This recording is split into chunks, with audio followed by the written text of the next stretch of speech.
नमस्कार दोस्तों, राम राम दोस्तों में आपका स्वागत है। दोस्तों, इस वक्त की एक बड़ी खबर निकल कर आ रही है कतर से, जिसे सुनकर आपको लगेगा कि कतर कितना बेगैरत देश है। आज इस वीडियो में हम इसी बात की चर्चा करेंगे।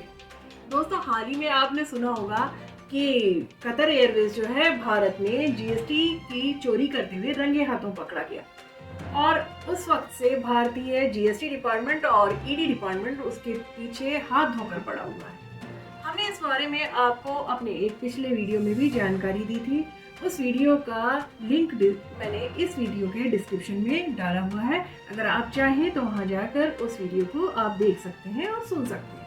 तो दोस्तों, अब आते हैं हम कतर की अगली खबर पर, लेकिन उससे पहले अगर आप मेरे चैनल पर नए हैं तो मेरे चैनल को सब्सक्राइब कीजिए और बेल आइकन जरूर प्रेस कीजिए ताकि आपको नियमित तौर पर मेरे वीडियो के नोटिफिकेशन मिलते रहें। और अगर वीडियो आपको पसंद आता है तो आप जरूर इसे शेयर कीजिए।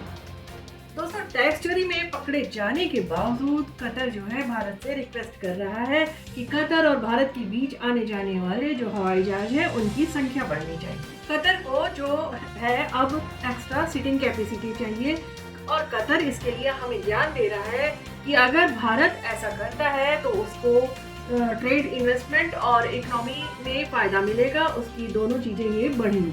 तो हमने कहा भैया जी ये तो फालतू चीजें हैं, आपका दोगलापन हमारे सामने जाहिर हो चुका है।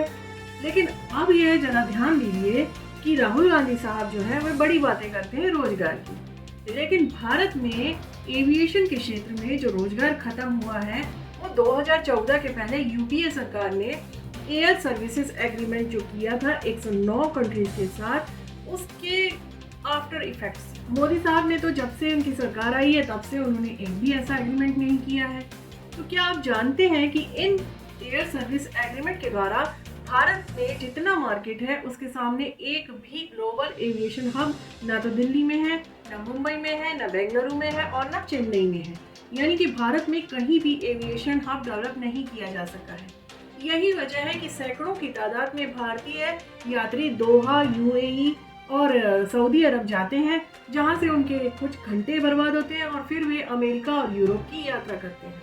यानी कि हम भारतीय एयर सर्विस एग्रीमेंट बनने के कारण खाड़ी देशों के हवाई अड्डों से यूरोप और अमेरिका के लिए फ्लाइट पकड़ने के लिए मजबूर हैं। और इसी के साथ ये जो खाड़ी देश हैं वो देखते ही देखते अमीर बन गए। इसका कारण यह है कि हमने उनको अमीर बनाया, धंधा हमने दिया। भारतीय एविएशन यदि खाड़ी देशों के ऊपर से जाएगा तो भारत में रोजगार कैसे पैदा होंगे बताइए भला। यह है यूपीए सरकार और राहुल गांधी साहब की असलियत। रही बात कतर की, तो है अकेला नहीं है। अब तो यूएई, इंडोनेशिया, मलेशिया जितने भी इस्लामिक देश हैं वे सब भारत से मांग कर रहे हैं कि हमारी सीटिंग कैपेसिटी बढ़ा दी जाए। तो भैया हम किसी की कैपेसिटी तो बढ़ाने से रहे, क्योंकि अब भारत जो है इसका जो एयर इंडिया है वो तकरीबन 470 विमान खरीद रहा है। और एक दूसरी खबर ये भी आ रही है कि इंडिगो 500 विमान खरीद रहा है। तो ये विमान हैंगर में खड़े होने के लिए तो खरीदे नहीं गए। दोस्तों, ये विमान धीरे धीरे आएंगे और भारतीय एयरलाइंस का भारतीय एयरपोर्ट का धंधा बढ़ेगा। हालांकि इसमें समय लगेगा, ये पक्की बात है। लेकिन दोस्तों, हम मोदी साहब को एक धन्यवाद देते हुए उनसे अपेक्षा करते हैं कि इन देशों को, खास तौर पे कतर को एक्स्ट्रा सीटिंग कैपेसिटी बिल्कुल ना दें, क्योंकि कतर ने हमेशा भारत से दगाबाजी की है। कतर को न दोस्ती करनी आती है न कभी आएगी। तो आपका इस बारे में क्या कहना है हमें कमेंट बॉक्स में जरूर बताएं। वीडियो के अंत तक बने रहने के लिए आपका बहुत बहुत धन्यवाद।